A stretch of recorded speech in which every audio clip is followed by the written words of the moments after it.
antes de que existiera el libro, antes de que existiera la letra escrita, esta historia ya se cantaba. Durante cientos de años nadie la leyó, todo el mundo la escuchó. Y lo que se canta durante siglos sin que nadie pueda pararlo para revisarlo, no sobrevive por casualidad, sobrevive porque cada símbolo que contiene hace un trabajo exacto. Hoy vamos a abrir esos símbolos uno por uno. Hoy no vamos a hablar de una película, vamos a hablar de lo que hay debajo de ella, los símbolos de la Odisea, que llevan casi 3000 años intactos. Y te prometo 3 cosas: un ojo que significa mucho más que ver, un telar que manipula el tiempo y al final la razón por la que volver a casa nunca ha significado lo que tú crees que significa. Vamos a Ítaca. Este verano Christopher Nolan ha vuelto a llevar la Odisea al cine y esa versión ha hecho algo que muchas adaptaciones olvidan, que es recuperar la figura del narrador que canta la historia y no solo la cuenta. Pero como te decía, hoy no vamos a analizar la película, vamos a usarla como excusa para abrir algo mucho más viejo y mucho más interesante: el propio mecanismo del mito. Porque la Odisea no nació como una novela con autor, nació como un aedo, un cantor profesional casi siempre ciego según la tradición, recitando de memoria ante el fuego y delante de la gente que no sabía leer. Y ese detalle no es decorativo, es el primer símbolo de todo el poema, escondido antes incluso que empiece la aventura. El propio relato es un ejercicio de memoria colectiva transmitido de cuerpo a cuerpo, de voz a oído, durante generaciones antes de que nadie lo fijara en un papiro. Guárdate esta idea porque va a volver. En la Odisea, quien recuerda sobrevive y quien olvida se pierde. Eso lo vas a ver en cada bloque de este vídeo. El poema entero es, en el fondo, una defensa de la memoria frente al olvido. Y no es casualidad que la primera imagen simbólica de toda la historia sea precisamente una voz que canta para que nadie olvide. Vamos a empezar por el símbolo más famoso de todos: un ojo. Un cíclope es literalmente un gigante con un solo ojo en mitad de la frente. Y ese detalle anatómico que parece solo terrorífico es en realidad la clave de todo el símbolo. Un solo ojo no tiene visión de profundidad, ve pero ve plano, ve fuerza, ve tamaño, ve lo que tiene delante, pero no ve matices, no ve trampas, no ve nada que no esté exactamente frente a él. Polifemo representa el poder bruto sin inteligencia estratégica. Puede levantar rocas del tamaño de una casa, no puede, en cambio, darse cuenta de que el hombre que tiene atrapado en su cueva le está mintiendo a la cara. Y ahí está el giro simbólico completo. A un monstruo que solo entiende la fuerza, no lo derrotas con más fuerza, lo derrotas con múltiples puntos de vista a la vez: la astucia, la mentira, la paciencia, es decir, con exactamente lo que a él le falta, que es la profundidad de visión. Cegarlo entonces no es solo escapar, es una humillación simbólica exacta, porque le quitas el único ojo que tenía al ser que ya veía con una sola dimensión. Y hay otro hilo que conecta con el bloque anterior, el del aedo ciego que canta la historia.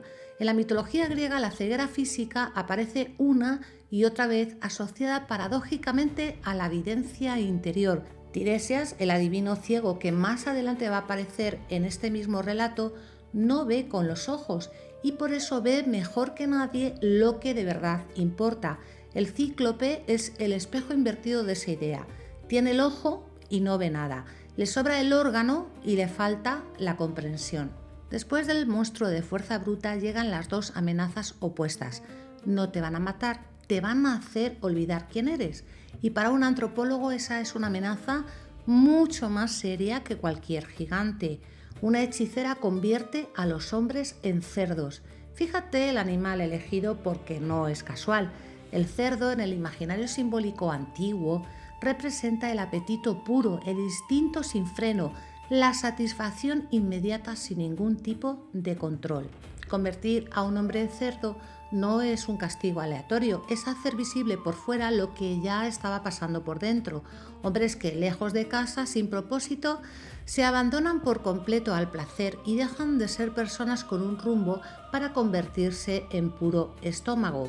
Y en otra isla, otra mujer con otra trampa exactamente opuesta en apariencia, pero idéntica en el fondo, una flor que borra la memoria. Quien la come deja de querer volver a casa. No hay jaula, no hay cadena, no hace falta magia de transformación, basta con hacer que alguien olvide por qué estaba viajando. Y aquí está el símbolo más importante de todo este bloque, el que conecta con lo que te decía al principio del vídeo. La memoria es lo único que sostiene el volver a casa. En el momento en el que olvidas tu objetivo, ya no importa si tu cuerpo sigue vivo, estás simbólicamente tan perdido como si hubieras muerto en el mar. Las dos trampas de este bloque no son monstruos, son metáforas de cómo se pierde un viaje sin que nadie tenga que matarte, el exceso que te convierte en apetito y el olvido que te convierte en nadie.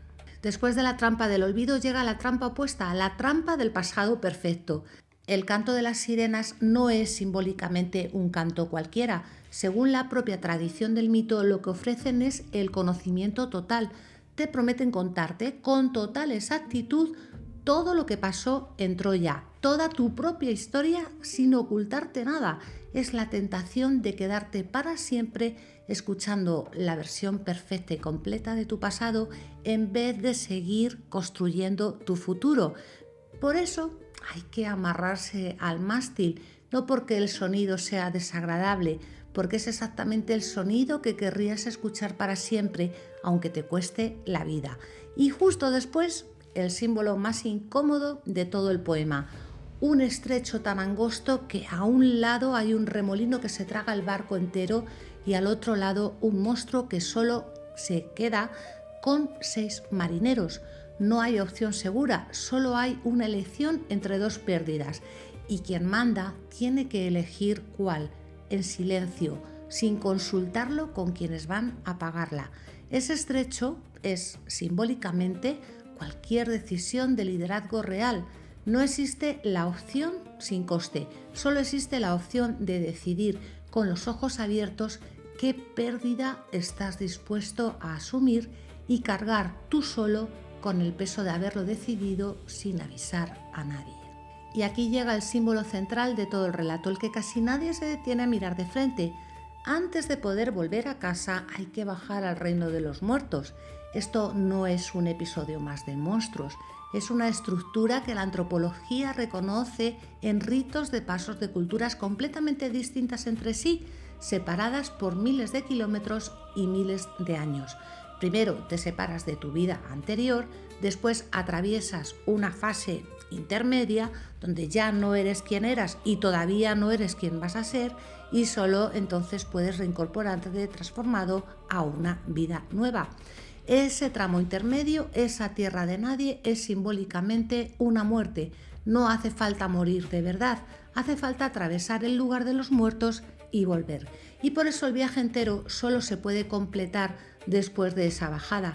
No puedes volver a nacer en tu propia vida sin pasar antes por la muerte de quien eras. Hablar con las almas del pasado no es una escena de terror gratuita, es la manera que tiene el mito de decirte que nadie vuelve a casa siendo la misma persona que fue, y si lo intenta sin pasar por ese tránsito, no ha completado el viaje, solo ha dado media vuelta. Durante todo el viaje los dioses actúan, pero casi nunca se muestran del todo.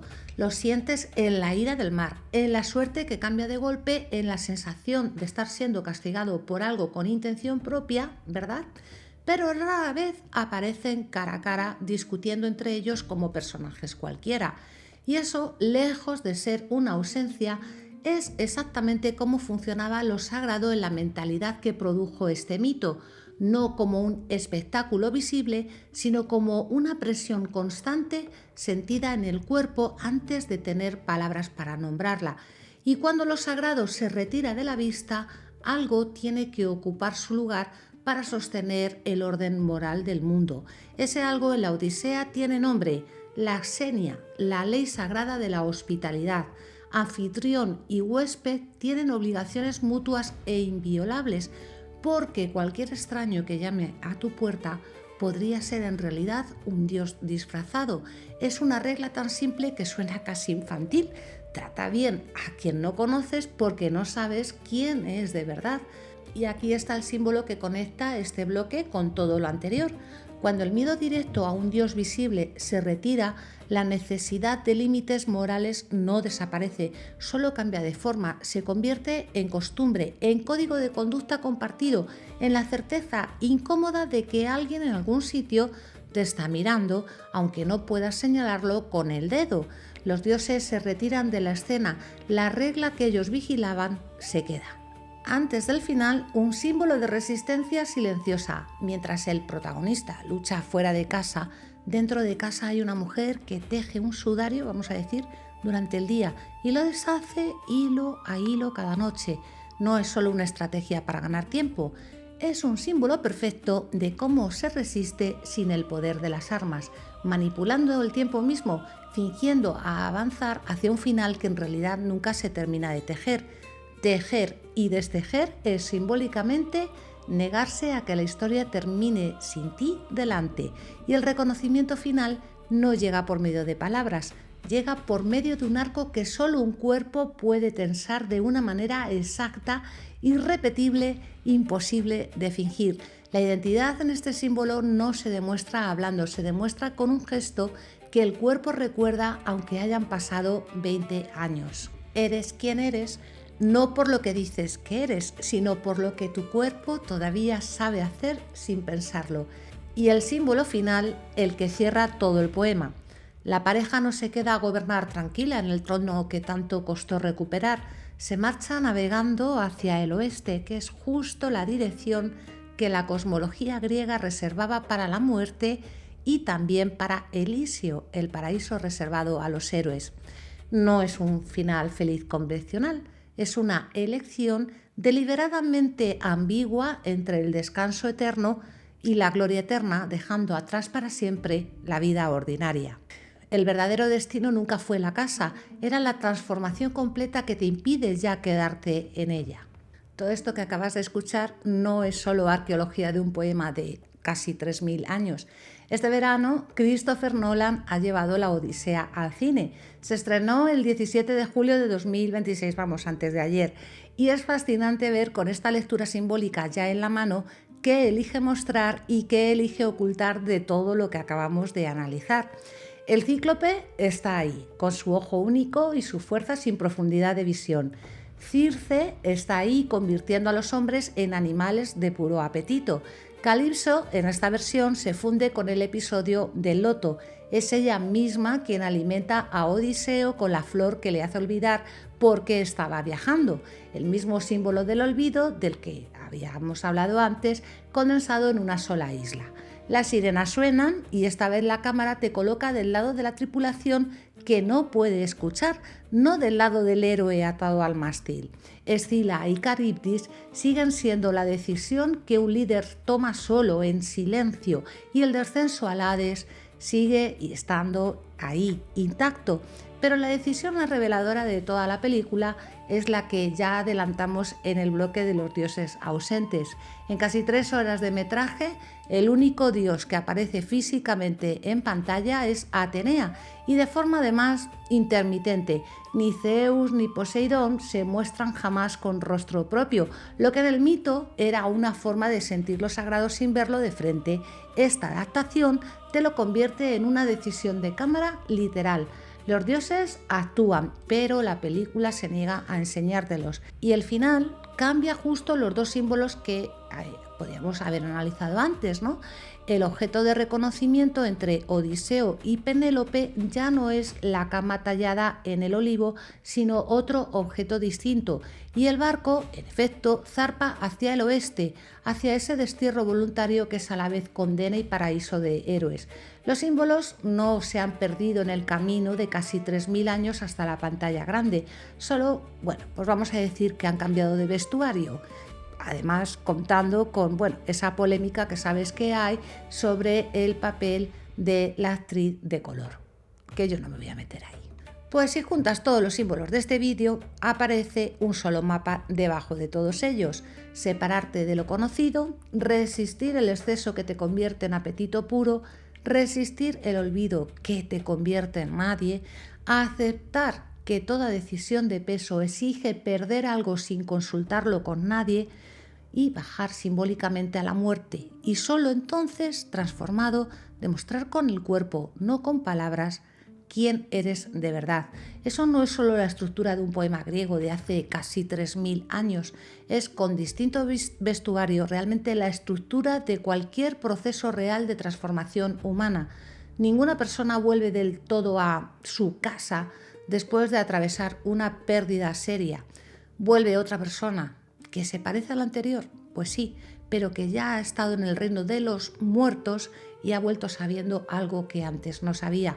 Por eso este relato no envejece, porque no te está hablando de un mar concreto ni de un rey concreto, te está hablando de lo único verdaderamente universal. Sí, que no se puede volver a casa sin cambiar antes de sitio por dentro. Me despido con la imagen que resumen todo este vídeo. Una mujer tejiendo de día y destejiendo de noche, negándose a que el tiempo termine la historia sin ella. Y un hombre que solo puede demostrar quién es de verdad con un gesto que ni él mismo podría explicar con palabras. Y esa es la lección final, la más antropológica de todas. Los símbolos que de verdad importan no están para que los descifres una vez y pases página, están para que vuelvas a ellos cada cierto tiempo, en cada momento de tu vida en el que también tengas que decidir entre el olvido cómodo y la memoria que pesa, entre quedarte en la isla fácil o seguir remando hacia algo que todavía no sabes nombrar. Y oye, si has llegado hasta aquí, después de todos estos minutos, pues fijo, como dicen los modernos, es que tú y yo compartimos algo, al menos la certeza de que un símbolo bien construido dura más que cualquier explicación literal. Este canal se sostiene con quienes deciden hacerse miembros, así que te animo a ello. Tienes el botón Únete aquí abajo. Suscríbete, activa la campanita para no perderte nada y ¿qué quieres que te diga? Que nos vemos pues en la siguiente travesía.